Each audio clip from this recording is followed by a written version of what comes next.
Have you ever noticed how easy it is to say, I want to be seen, but then do everything in your power to stay hidden?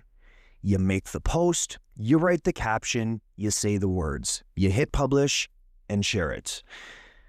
But deep down, something still feels hidden. Like there's this version of you that never fully walks into the room. It just peeks around the corner, hoping someone will catch a glimpse and like what they get to see. Deep down, it still feels like the realest parts of you are tucked behind a curtain. Like there's this version of you waiting off stage, watching the performance and thinking, I hope they like this one. I hope this one's safe. Yeah, I get it. Welcome to the Wolverine Lifestyle Podcast, where personal growth meets deep thought and introspection. I am your host, Dylan Andres, and in this episode, we are exploring my personal journey through the journal prompt, Exploring Authenticity.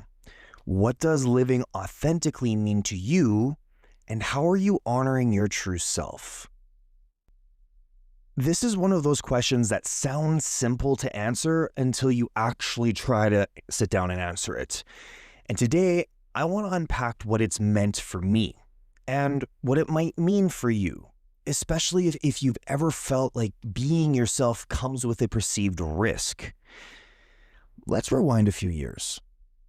Back then, I thought authenticity meant just being honest, speaking your truth, posting raw, unfiltered version of you and your story. But here's what I learned the hard way. Authenticity isn't just about being honest. It's about being seen. And that's a whole different beast. Because being honest still lets you hide. You can share a story and keep it emotionally safe. You can say the truth, but say it with a careful, curated tone or timing or tactic. You can still wear a mask. But being seen means dropping the performance. It means risking rejection. It means allowing people to witness the unpolished version of you without a guarantee that they're going to applaud. That's where it got real for me, because even though I've been a coach, a speaker, someone who guides others through their transformations, I realized that there was parts of me I was still performing a version of myself.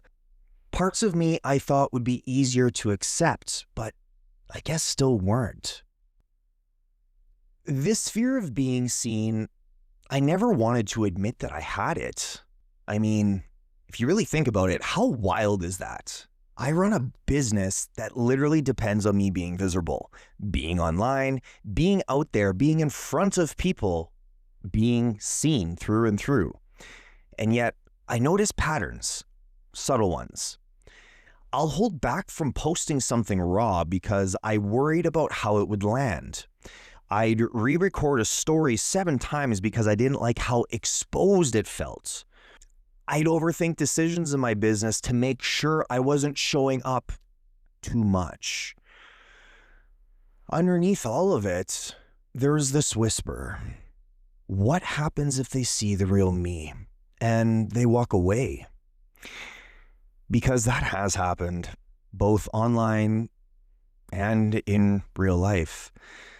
And maybe you felt that too, that subconscious push to edit who you are. Psychologists call this the self-concept maintenance. It's a mental strategy we use to preserve our identity, even if our identity no longer serves us.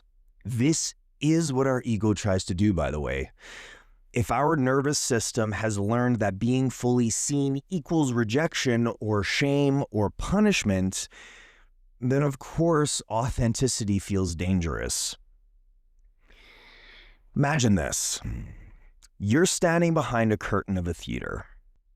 You've rehearsed your lines. You've polished the persona, You know exactly how to play the part. But tonight in particular, something feels different. Because tonight, the role you're supposed to perform isn't a character. It's you. And suddenly, that spotlight feels more like an interrogation light. Because when it's just you up there, no script, no costume, no character to hide behind, it's not just about being seen. It's about being known. And that's terrifying. But here's the thing. The people in the audience, they didn't come to watch a performance. They came to witness something real. And the moment you step into the light as your full, unfiltered self, mask off, nerves and all, that's when the real connection happens. Not because you were perfect, because you were present. And discomfort in that moment, it's not danger. It's just the cost of no longer pretending. So how am I honoring my true self now? I've learned that authenticity isn't a one-time decision. It's a daily choice. Every morning, I try to make a handful of micro decisions that align me with my real self. Not the version of me that's optimized for approval or productivity or performance. The me. Like giving myself permission to play, even when my mind tells me that I should be working. Or letting myself indulge in something joyful without earning it first. Or hitting record on my phone before I feel ready to capture the introspective thought. And when the resistance comes up, and it always does, I don't push it away. I soothe it and move through it. I remind my inner child that we're not in danger. It's just discomfort, and no one ever died from discomfort. Because really, what's this all about? Rewiring the nervous system to associate visibility with safety. And that's something I help my clients do every day. Not through pushing, not through hustle, but by learning to trust that their truth is enough. And it really is. One of my old clients, let's call him Daniel, sat through the same weekly safety meeting for months. Brilliant mind, quiet presence. He'd been sitting on a solution to a reoccurring issue that had been costing the company thousands of dollars every single month. Every time the topic came up, he'd think, should I say something? But then second guessing would kick in. What if they think it's dumb? What if I sound arrogant? What if I get it wrong in front of everyone? So he kept quiet again and again. Not because he didn't care, but because somewhere along the line, maybe a classroom, maybe a living room, he learned that speaking up was risky, that visibility came with consequence. Fast forward a few weeks into our coaching, we weren't just talking about confidence.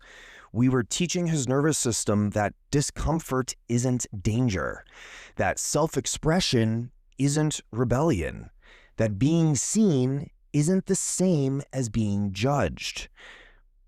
And then it happened. In a Monday meeting, same boardroom, same faces. He finally shared it, his idea, his solution, the one he'd been sitting on for months. The room went silent. And then it erupted with conversation. That quarter, the company's profits doubled. Not because he had a great idea, but because he finally let himself be heard. That's what authenticity does when it's embodied. Not just better engagement or personal brand growth, but actual tangible impact. Because when you stop filtering yourself to make others comfortable, you start unlocking the kind of value that changes everything, even if it is simply a different perspective. So now I want to turn it to you. Where in your life are you still performing? What masks are you wearing? Maybe out of habit, maybe out of protection. What would it look like to just be 1%, 1% more real today? Seriously, not 100, not all in, just moving the needle 1% a day. Maybe that means saying how you really feel in that conversation. Maybe that means posting without editing the caption to death. Maybe that means choosing what you want, not what you believe looks good to others. Because that's how this journey begins. Small steps, slight shifts. And before you know it, you realize you're not afraid of being seen anymore. Authenticity isn't about being loud.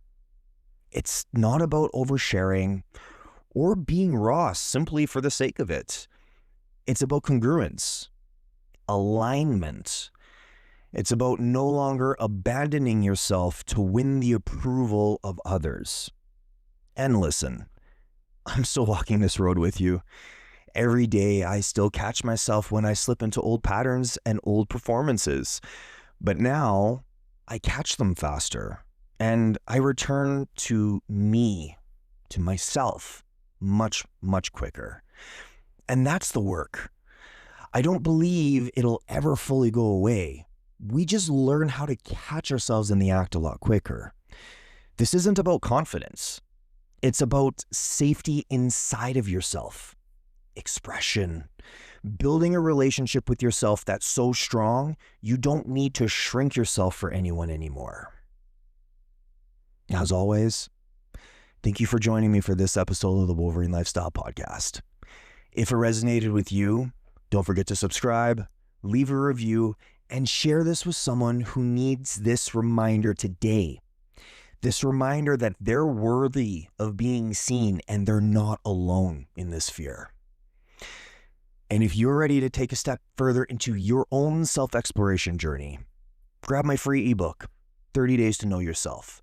The link will be in the show notes along with all of the other links to the rest of my socials and resources.